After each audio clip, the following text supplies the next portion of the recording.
BC flushes the mouse, and Hamilton plays for fourth in the East. This is Placed on the 55 with Jon and Jess. We're back for week 20, Jess, of the CFL regular season. How did you fare in week 19? The only game I won was the only game that really didn't mean absolutely anything, which is the Battle of Alberta. So I took Edmonton to win. I almost think, did you go 4-0 last week? I went 4-0. Woo! First time this season. It took me 20 weeks, but I finally got it. In the CFL, it's not how you start, it's how you finish. And I started out well. You got, if we were football teams, you got the momentum going into Grey Cup. Yeah, you went 1-3 last week. I went 4-0, and you're right. I'm definitely finishing this season strong. You were kind of like the BC Lions in a lot of ways. You started out really strong. You had a much better record than I. And then there was that little bit of a tough stretch in the summertime when you went something like 11 or 12 games without a win. Here you are for the season, sitting 32-42. Coincidentally, I'm sitting the exact opposite, 42-32. 10 games above or below 500, respectively. Unreal. The Vegas odds wouldn't have been like that in the beginning of the season. No. And listeners, that's why I'm excited to announce this week we're going to have a draw. So you've got your chance to win $20 to help make up some of that money that you've lost maybe following Jess's advice. And all you have to do is go into the comments of this video and type the number 42. That's right, 4242, and you will be entered for a random draw to win $20, which in Canada is... Oh, it's close to 30. That's 30, I think. Are those all single George Washingtons you got there? It is. They look better that way. Yeah, they do, actually. Money's money, though. $20 on the line. So anything surprising about week 19? I mean, I have one tiny little thing to cover off. Other than how poor BC looked and what was the biggest game of the season for them. Bingo. That was so poor. I think you called the score something like 30-10, and you're like, oh, I'd put VA in at that point. And didn't they finish? I can't remember the score. It was terrible, though. Like 39-8, because the Lions only had 8 points going into the second half, and they couldn't even muster a rouge in the last 30 minutes. Unbelievable. That's right. And the stats for the quarterback, it said that Nathan didn't actually do that much. He got 200 yards in the game. And then some guy named Chase Bryce came in for 92 yards. Is that the backup to backup? Yeah, they put the third stringer in the fourth quarter. I have to admit, I bailed at that point. I bailed somewhere in the middle of the end of the third quarter. I just couldn't take it any longer. Just absolutely getting pummeled. There was absolutely no momentum on offense. And I guess Rick Campbell saw the same thing, because somewhere in the fourth, maybe even started the fourth. I don't know. As I said, I wasn't watching. Vernon Adams was dressed and sitting there, with his hands on his shoulder pads like he usually does. They didn't put him in. So did Rick Campbell just think this game's a waster now at this point, and I don't want to risk losing Vernon? So we've got to, or you put the third stringer in just to give him some meaningful reps, because I don't think he's played all season. Absolutely freaking horrible. There might be two coaches looking for work after this season. Dave Dickinson, he's got a second job. He's GM of the Calgary Stampeders, so if he loses one job, he's got a second to fall back on. But Campbell, Campbell, I do not like his decisions. This week, at least he's putting VA in. They only have one game left in the regular season. That means nothing. I thought Nathan was starting. Are they going to put VA in for the second half? Yeah, announced yesterday, VA is the starter for this Saturday. Oh, I thought, okay. No, Nathan came out yesterday, had a little press conference, talked about how being a professional football player is all about performing, and he has not been performing. I would put in, if I was Rick Campbell, I'd play one guy in the first half, another guy in the second half. Then I would base my decision on who's starting the playoff game in 2 weeks, almost based off of what happens on Saturday afternoon at BC Place. Well, you put one guy in for half a game and he lights it up, and you're like, you have false confidence. We know VA can produce. VA was producing really at a really high level for the first half of this season before that injury. And if he can get one full game under his belt against a formidable foe, like Montreal is no slouch. So if he can get out there and come away with a win against Montreal, he's going to be the guy that they ride right to the Grey Cup. They're not going to go back to Nathan if VA does well this Saturday. I agree. It feels like Montreal clinched first place in the East like in August. Because they ran away with it, and they were in the class of the league throughout the entire season. Bigger news for me, something that hits hard in the heart. Tabbies are out. They're done. Yeah, they've been out since August. How's that?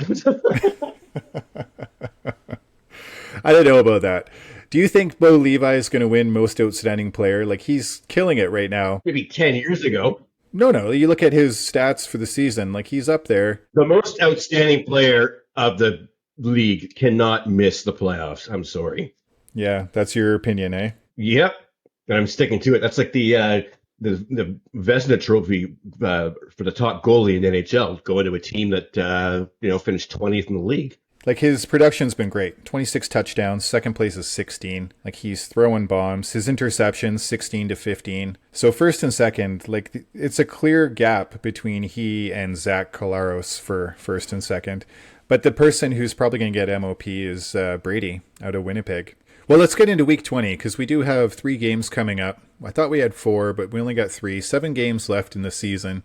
And the first game on Friday, it's a bit of a snoozer because we got 2 teams that are both out of it now. We got Calgary and Hamilton. Calgary's got 4.5 points on this game. It doesn't mean much. Maybe Bo Levi will pad the stats a little. What do you think? I think I'm going to go with my heart again. And obviously that's done really awesome for me this year. I want the Stamps and Dickinson to win that game, but they look so horrible against Edmonton. It's so hard to say. You know what? If Calgary's getting 4.5 free points, I'll take them. Yeah, well, if you're not sure what to do, you take the points. That's always a safe bet. I'm going to go Hamilton just because I like betting on the tabbies, and I'd like to see Bo Levi put a few extra yards in his numbers and maybe challenge that perception that all of the sports writers have where you can't have an MOP that's not in the playoffs. I think Bo Levi deserves it. He's got the numbers to prove it. Let's go, Bo. Now, in the CFL, it's not the most valuable, it's the most outstanding. So who has been most outstanding? That's usually the person that throws for the most yards and most touchdowns, not a guy that wins barely 6 games in a season. For that respect, he's not the most outstanding player. I can think of probably about 5 people that aren't more outstanding than him, at least. But if we run the tape back and just listen to what your words from your mouth were just now, you said it's the player that throws the most yards and gets the most touchdowns. And that's Bo Levi. Yeah, he's got 6 wins. His team sucks around him, but he's the guy throwing the most yards and touchdowns, and they could be even better numbers by the end of this weekend.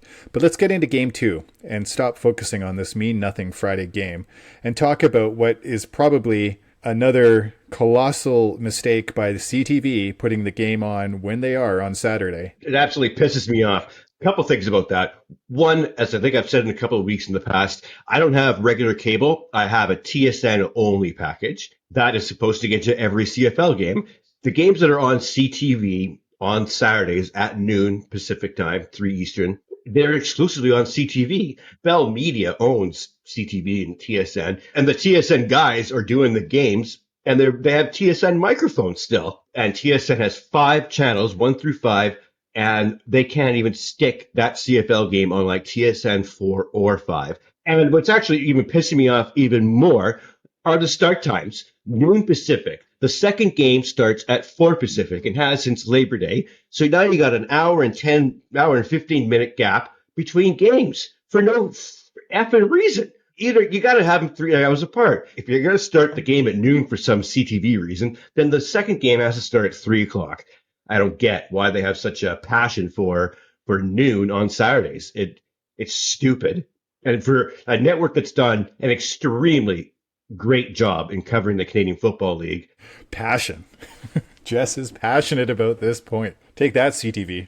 How passionate are you about the game itself? We got Ottawa, who's been a terrible road team, heading into Toronto. Are those 12,000 fans about to watch the Ottawa Redblacks get beat up by their Argonauts? I don't think so. That's the only game of the week that actually means something. I'm going with my heart because it really doesn't freaking matter anymore. I'm taking the Red Blacks. Well, if you're taking the Red Blacks, good news for you. That means you get 4.5 points as well. So you got Red Blacks and points on this one. I'm going to go Ottawa also. I think this game does mean something. I think this team wants to prove that they can win outside of their stadium. And maybe Toronto will feel the pressure and perhaps grip the stick a little too tight and lose this game for other reasons. What, they're gonna feel pressure from those 12 to 15,000 fans.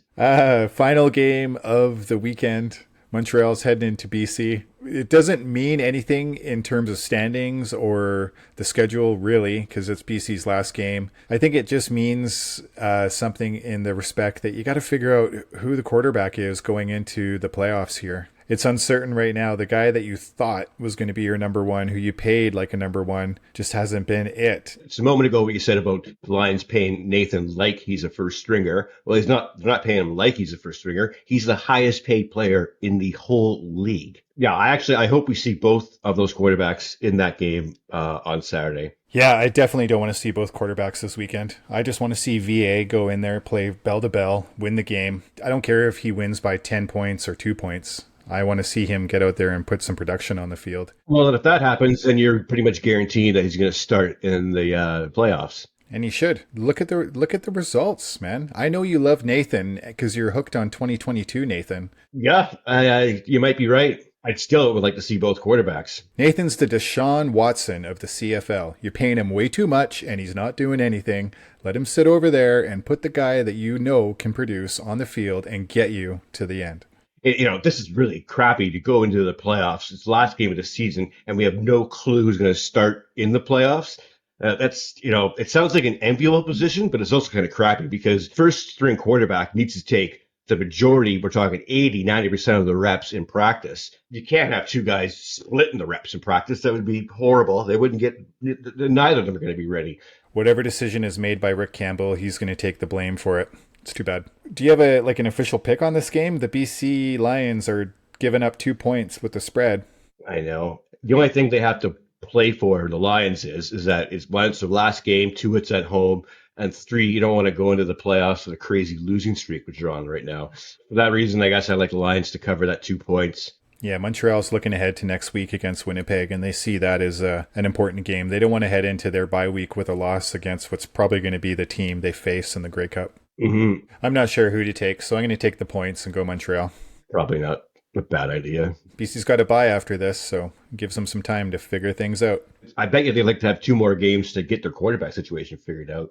Who would have thought signing the most expensive player in the league would turn out to be lackluster? All right, well, that wraps up our predictions for Week 20, Jess. Not a lot of games left. Are you going to actually catch that game on Saturday, or is the start time so screwy you're going to unfortunately have to miss it? I'm going to have to unfortunately miss it. There's a provincial election on Saturday, and I'm going to be helping out a certain party. Let me see if I can guess which party. They got a chance. Yep. If you want to write the show, you can at placedonthe55pod@gmail.com. Jess, before we go, were you watching All in the Family and felt some little tingle of inspiration and decided to write your own lyrics to the melody? What's happening here? Well, I was just thinking to myself, back when the Lions were, really good this season and in seasons past, those were the days for the BC Lions. All right. Well, and for our listeners, if you're wondering what Jess and I are talking about, at the end of this episode, listen closely because we're going to have a special bonus for you. I call it All in the CFL. Songs that Del Richard played.